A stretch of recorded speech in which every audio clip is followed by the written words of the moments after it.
এই তো আজ আবার একটু অন্যভাবে করেছি কাস্টার্ড তৈরি। কাস্টার্ডের সাথে একটু রুয়াবজা দিয়েছি, খুব সুন্দর হয়েছে। রোজা তৈরির জন্য আমি প্লেন কাস্টার্ড তৈরি করে রাখছি বন্ধুরা।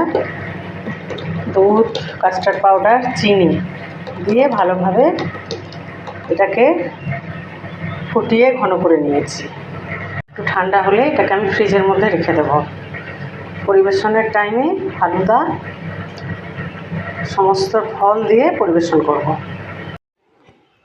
তো আমি কাস্টার্ডটা রেডি করে রেখেছিলাম ফ্রিজে, একেবারে জমে গেছে। এটা আমি ব্লেন্ডারের সাহায্যে ভালো করে ফাটিয়ে নেব। এটাকে আমি বড় বাটিতে ঢেলে নিয়ে ভালোভাবে ফাটিয়ে নিলাম। এর মধ্যে আমি একেবারে ঠান্ডা জল মিক্সড করে দেব।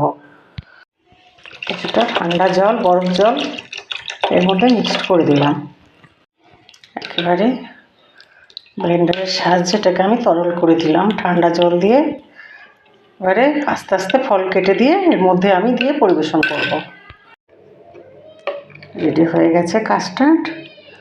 একটু ফালুদা দিয়েছি, তার সাথে পিন খেজুর, কলা সব দিয়েছি।